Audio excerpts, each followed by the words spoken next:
Logan House Publishing Audio presents We Were Heroes. Invasion Day. The Interview.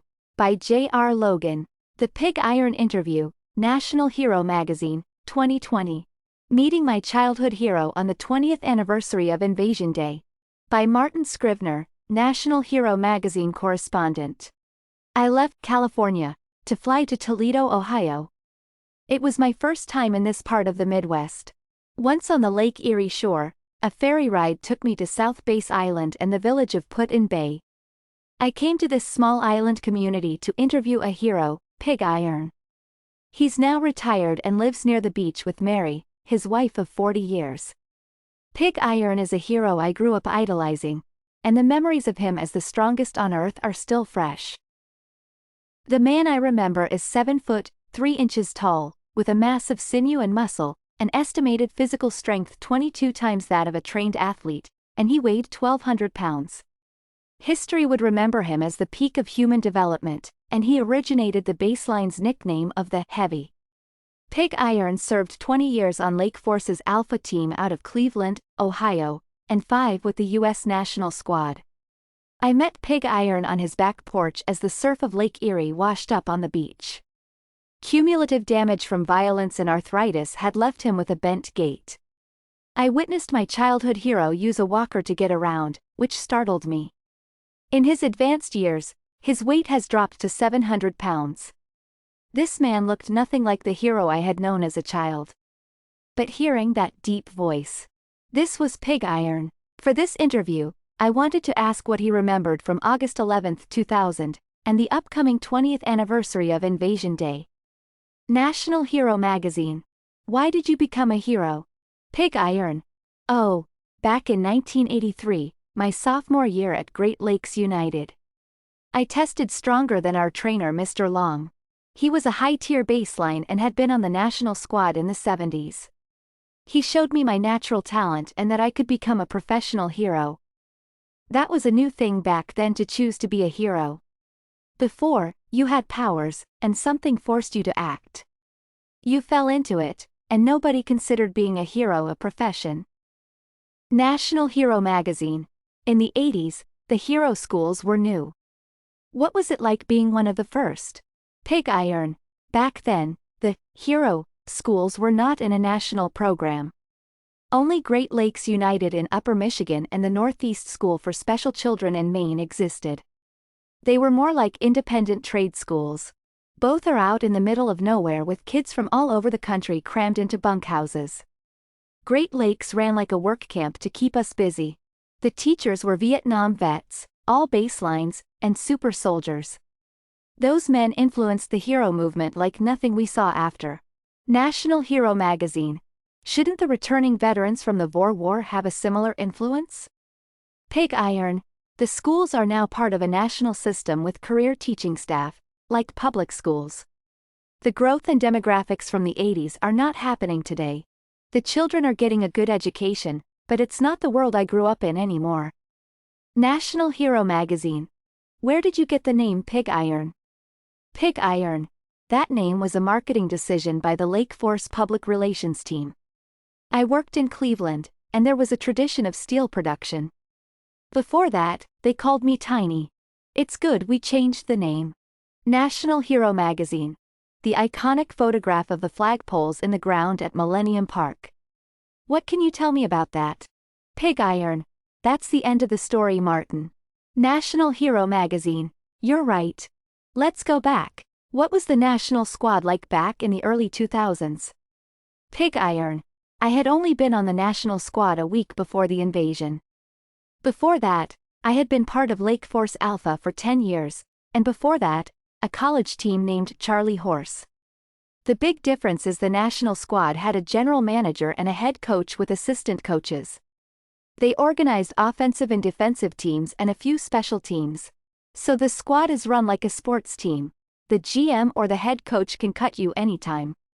We spent more days on public relations and marketing than on missions. National Hero Magazine. How do you feel about the 20th anniversary? Pig Iron. Glad to be here to celebrate it. I came close too many times. National Hero Magazine. What do you think about the invasion? Pig iron. We never saw it coming. The League of Science did. They were looking. Everyone thought they were nuts, but not after that day. Don't get me wrong, they're still a bunch of crazy super scientists. But they were right. National Hero Magazine. Do you hate the Vor? Pig iron. I gave up hating a long time ago. No, the Vor are following their interests.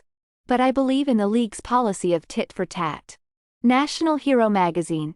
Do unto others as they do unto you? Pig iron. Yes, that's about it. The Vor tried to genocide the human race, so they found out. We later learned that they live with instincts that are hard to ignore.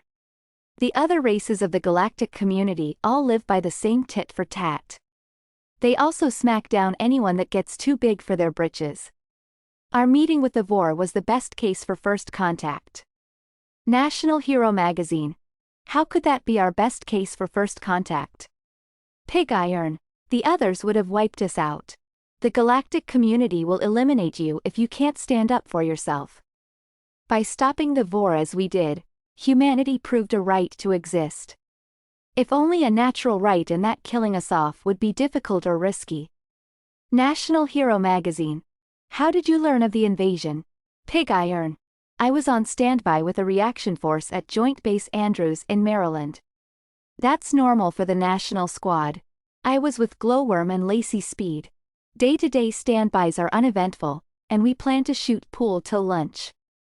We played against a flight of PJs, U.S. Air Force Pararescue, that rotated with the squad. I forgot the unit that day, but thank God for them.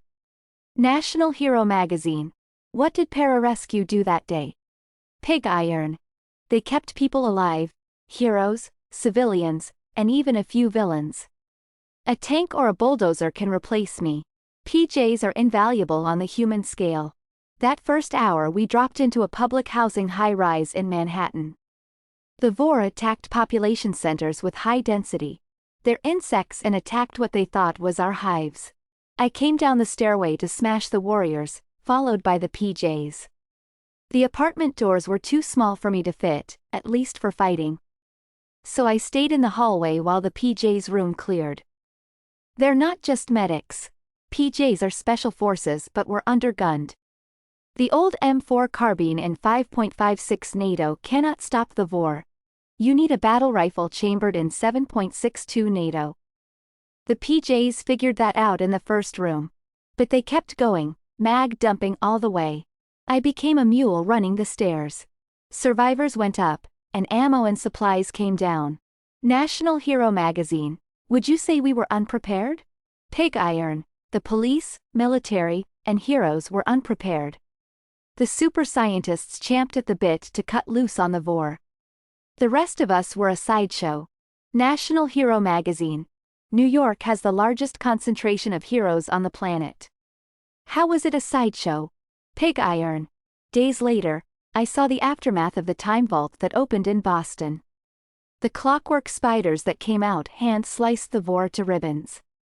The clocksmiths are the super scientists that are least understood and most feared. They are the children of time, and they wait for no one. There are good reasons to take science heroes and villains seriously. We spent 3 years cleaning up the robots, mutants, abominations, and weapons unleashed in that 5 hours. National Hero Magazine. What happened to Lacey Speed and Glowworm? Pig iron. I never saw what happened to Glowworm. He was gone. Lacey was run down and torn apart before the rout started. If she could have lasted a few more minutes, then. National Hero Magazine. What happened with the rout? Why did the Vor break and run? Pig iron. I've never gotten an answer to what happened. But when you consider all the super science unleashed, much of the tech and incidents remain classified, but a super scientist got lucky. National Hero Magazine. What happened outside Millennium Park? Pig iron. Millennium Park? Yeah, we were 4 hours into the invasion, and the landings would not stop. The radio network was down, the city had lost power, and Lacey died. The PJs were overwhelmed with wounded. I got ready to make a last stand. We happened to be at Millennium Park. Up Broadway, a swarm crawled on the street, climbing on the sides of buildings, all coming at us. I had a few minutes left. So, I'm standing there waiting and getting surrounded by people fleeing. They wanted safety and ran to the hero. That's a bad idea. We wear gaudy uniforms. If a hero is doing the job right, you see them. But never run to the hero. I saw a flag, the stars and stripes, lying in the rubble, the flagpoles from the park. I know how the squad likes things done. I picked up one of the poles, shook the dust off, and drove it back into the concrete. I lifted the other 2 poles and did the same thing. Then I got in front of the crowd. They stayed by the poles. I walked out to take on the vor, all of them, before they got to these people. I expected to die. The vor stopped and stood around, confused. Then they scattered like roaches in sunlight. National Hero Magazine. That picture of the park became a national symbol. Pig iron. It wasn't intentional. But that's how the squad likes things done. Create a legend and hype. Major Liberty could walk into a conflict, and everything would stop. No one wanted to fight him. The squad created that myth. It's useless against the vor, but rallying the people to the flag can make a difference when it counts. National Hero Magazine. Did any supervillains take part? Pig iron. No, but consider 1 million vor dropped into the city. And I moved no farther than 3 blocks in 5 hours on the ground. A lot happened in a short time. National Hero Magazine. Did New York take a lot of damage? Pig iron. What I saw from the air. The damage was incomplete, but every building had a scar. Part of my training is in civil defense. I have a rough idea of what a nuke can do to a city. The vor did more damage than a nuke. National Hero Magazine. The United States became jingoistic off-world after the invasion. Do you regret the recruitment drive? Pig iron. At that time, I was angry and attended more funerals than I remember, many with empty graves. The Department of Defense asked the squad to help with recruitment. That's nothing new. Pig iron paused in his explanation, then continued talking. We didn't. Well, the institutional embarrassment the federal government had over the invasion. They had plans to deal with aliens modeled after D-Day, month-long timetables. The super scientists did it in hours. The way it played out kept the casualties to a minimum. It pissed off the powers that be when they failed to get any of the glory. The recruitment drive was a knee-jerk reaction to first contact and the invasion. After a while, with 8 million men under arms, we wondered why the vor never returned. To justify raising an army, they went out into space. That is its own story. The government created millions of super soldiers but later abandoned them to control costs. The VA is a jobs program for healthcare, spread out to give the politicians voting blocks. But the super soldiers receive fewer injuries. They don't need the same levels of healthcare. They required less, so they were of no use politically. And the attrition rate of killed and wounded was low. So there would be a lot of expensive retirements and mental health issues. I'm not going to say more. I should stop, or this will turn into a political rant. Mary had been sitting next to us, listening. She cut the interview short. She picked up on the emotion that had changed in Pig Iron's voice.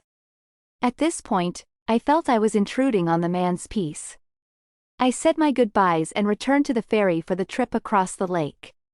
My next stop would be Cleveland, Ohio, to interview Lake Witch. Thanks to the North American Hero Association, Great Lakes Hero Association, and Lake Force Alpha for making this interview possible. Pig Iron will return in from villainy to valor.